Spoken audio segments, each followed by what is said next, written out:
Bismillahirrahmanirrahim. Assalamualaikum warahmatullahi wabarakatuh. Kaifa halukum fi hadzal yaum? Alhamdulillah bi khair. Ma darsunal an ats-tsaqafatul islamiyah. Baik, anak-anak sekalian, alhamdulillah kita bertemu lagi di pelajaran Thaqafah Islam. Dan sebelumnya silakan disiapkan dulu tempat duduknya ya. Dirapihkan dulu tempat duduknya sambil menyimak dan bersiap-siap untuk berdoa, dan jangan lupa modulnya ya. Jangan lupa modulnya untuk dibawa ya. Silakan kita berdoa terlebih dahulu. Sikap berdoa. Doaan. A'udzu billahi minasyaitonir rajim. Bismillahirrahmanirrahim. Allahumma Allahumma anfa'na bima 'allamtana wa'allimna ma yanfa'una wa zidna 'ilman nafi'a. Rabbi zidna 'ilma warzuqna fahma. Amin. Qala Allah Ta'ala fil Qur'anil Karim. Al-yawma akmaltu lakum dinakum wa atmamtu 'alaykum ni'mati wa raditu lakumul Islam dinan. Wa qala Rasulullah sallallahu alaihi wasallam, "Ma yuridillahu bihi khairan yufaqihu fid din." Alhamdulillah ya. Baik, kita akan buka pelajaran Thaqafah ini di pembahasan baru tentang Asmaul Husna ya. Tentunya antum di halaman 11 ini di bab 4 ya sudah pernah ya mendengar bahwasanya Asmaul Husna itu adalah nama-nama Allah yang baik ya. Dan di sini dalam surah Thaha disebutkan, Allah berfirman, Allahu la ilaha illahu lahul asmaul husna. Ya. Dialah Allah, tidak ada Tuhan yang berhak disembah melainkan Ia. Dia mempunyai asmaul husna atau nama-nama yang baik. Nah, itu dalam Quran surat Thaha ayat 9. Ya, silakan ya nanti dihafalkan ini. Selanjutnya juga dalam Surat Al-A'raf ayat 180, walillahil asmaul husna fad'uhu biha. Hanya milik Allah asmaul husna, maka bermohonlah kepadanya dengan menyebut asmaul husna itu, ya. Nah, di sini luar biasanya asmaul husna. Jadi, ketika antum hendak berdoa kepada Allah ya, silakan untuk ataupun disunahkan untuk menyebutkan asmaul husna. Ya, contohnya misalkan ya mujib ya, wahai Allah yang yang maha mengabulkan gitu ya, doa-doa hambanya, memohon hmm, maaf gitu ya ghafur gitu ya, yang maha pengampun, dan juga yang maha penerima taubat begitu. Ya sami'u ya basir, yang maha melihat dan yang maha mendengar dan maha melihat hambanya begitu ya. Silakan. Ya Hayyu ya Qayyum, ya Rahman ya Rahim. Gitu ya. Nah, kita kembali ke halaman 11 ya. Di halaman 11 kita sudah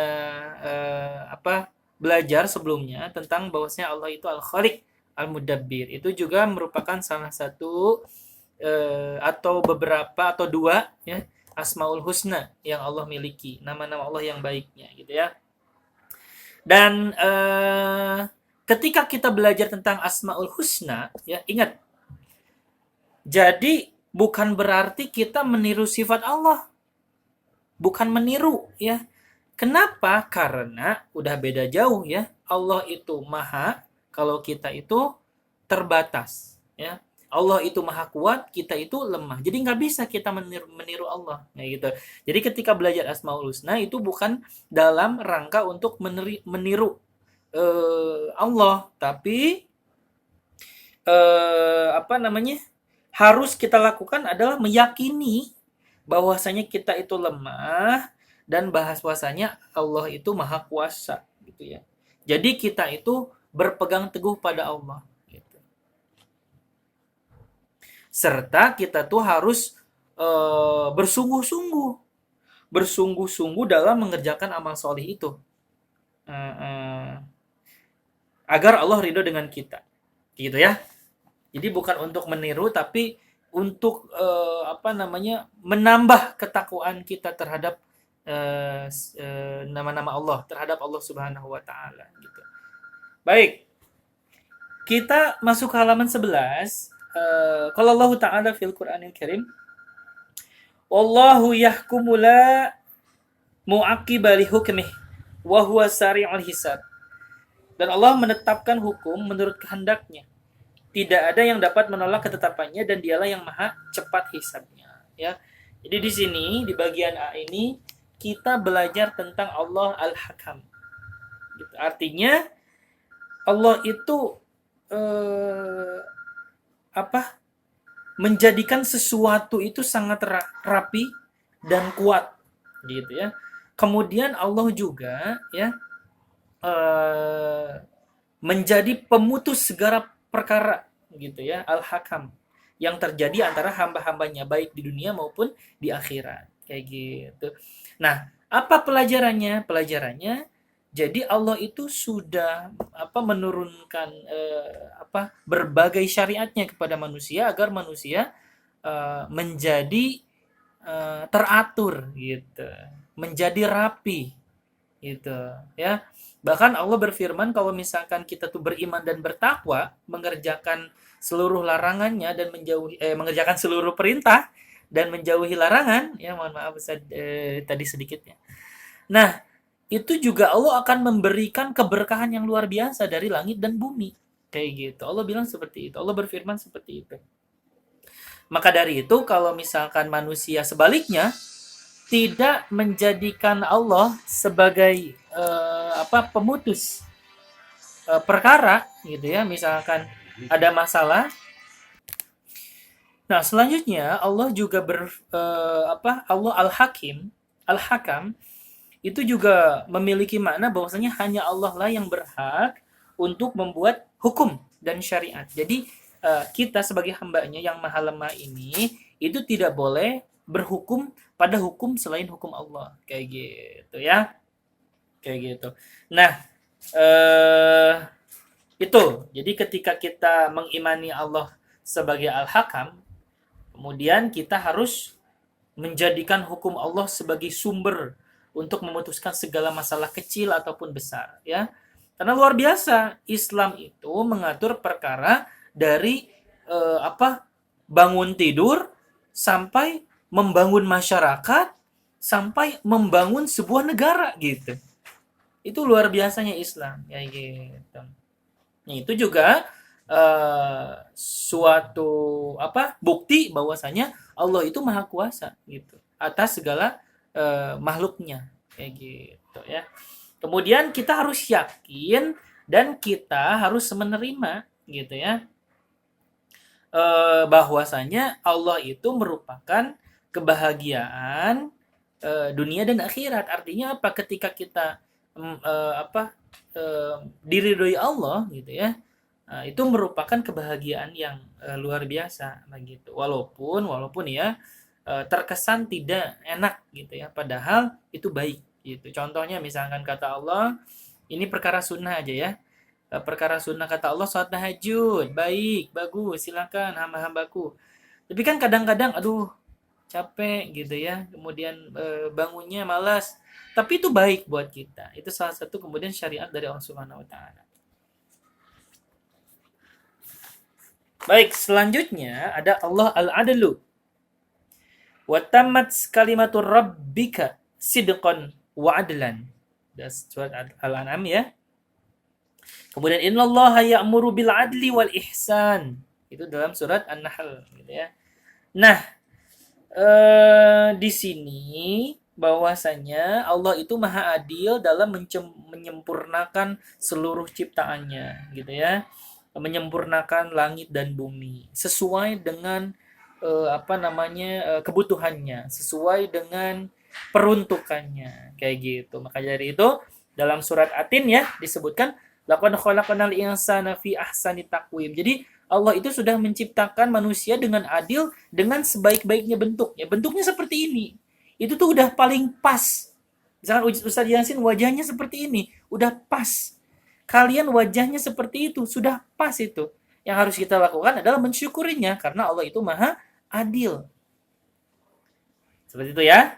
Nah, kemudian selanjutnya adalah Allah Al-Hasib. Allah Al-Hasib itu adalah Allah yang maha menghisab, gitu ya. Wa kafa billahi hasiba, dan cukuplah Allah sebagai pemberi kecukupan. Kemudian Allah yang maha mencukupi juga. Alladzi yuballighuna risalatillahi wa yakhshawnahu wa la yakhshawna ahadan illallahi wa kafa billahi hasiba. Allah kemudian memberikan kecukupan kepada hambanya, dan juga Allah itu memperhitungkan segala amal kita, amal manusia begitu ya. Maka dari itu, ketika kemudian Allah itu memperhitungkan amal kita yang sedikit tidak akan terlewat gitu ya, maka dari itu kita harus bersungguh-sungguh dalam apa? Bersungguh-sungguh dalam fastabiqul khairat, untuk kebaikan ya. Walaupun hanya sholat sunnah 2 rakaat, kejar, karena nanti Allah akan perhitungkan kayak gitu ya. Baik, kemudian di sini ada juga Allah Ar-Raqib. Allah Ar-Raqib itu adalah Allah maha mengawasi kita ya. Kemudian Allah juga memperhatikan semua hambanya kayak gitu. Bahkan semua hambanya itu diberikan rizki Allah Subhanahu wa taala. Ya, ini nyambung dengan Allah Ar-Razzaq gitu ya. Karena Allah itu maha mengawasi kita gitu ya. Jadi tidak ada yang diterlantarkan oleh Allah Subhanahu wa taala gitu. Maka apa sikap kita harusnya? Kita harus lebih sayang gitu ya pada diri kita sendiri. Caranya apa? Caranya adalah untuk senantiasa beraktivitas, beramal soleh. Supaya apa? Supaya nanti Allah tempatkan kita di tempat yang baik. Kayak gitu ya. Nah, kemudian selanjutnya ada Al-Wakil. Ada Al-Wakil adalah penolong ya. Di sini dalam surat Al-Imran ayat 173, hasbunallah wa ni'mal wakil. Ini juga yang dibacakan oleh Nabi Ibrahim ya. Ketika Nabi Ibrahim kemudian dilemparkan ke dalam api, kemudian Nabi Ibrahim bersabda melalui firman Allah, hasbunallah wa ni'mal wakil. Jadi cukuplah Allah sebagai penolong gitu ya. Dan Allah sebaik-baik pelindung. Kayak gitu. Maka dari itu, ketika kita percaya bahwasanya kita ini adalah benar, nah, kita harus berani. Nah, itu. Kita harus berani mengatakan kebenaran, ya. Apalagi kalau misalkan ada kemaksiatan di depan kita ya. Seperti itu. Kenapa? Karena Allah itu adalah Al-Wakil, yang melindungi orang-orang yang benar. Kayak gitu, ya. Faiza azamta fatawakkal 'ala Allah. Innallaha yuhibbul mutawakkilin. Kemudian apabila kamu telah membulatkan tekad, maka bertakwalah kepada Allah. Sesungguhnya Allah menyukai orang-orang yang bertawakallah gitu ya. Karena Allah menyukai orang-orang yang bertawakal kepadanya. Kayak gitu ya. Kayak gitu. Jadi itu. Jadi Allah itu adalah pelindung kita. Bertawakal kepada Allah artinya setelah kita berusaha baik, kemudian kita serahkan hasilnya kepada Allah. Kayak gitu. Contoh, antum sudah belajar selama 1 semester ini dengan maksimal. Bagaimana hasilnya? Hasilnya kita serahkan kepada Allah. Kayak gitu. Insya Allah ya. Baik, itu pembahasan kita di Asmaul Husna. Silakan dibaca kembali, didiskusikan dengan ayah dan bunda, dengan umi dan abi ya. Kayak gitu. Cukup sekian saja dari Ustaz ya. Insya Allah kita bertemu lagi di lain kesempatan. Insya Allah ya. Baik, kita berdoa yuk. Jika berdoa, doaan. Astaghfirullahaladzim. Astaghfirullahaladzim. Astaghfirullahaladzim. Subhanakallahumma wa bihamdika asyhadu an la ilaha illa anta astaghfiruka wa atubu ilaik. Assalamualaikum warahmatullahi wabarakatuh.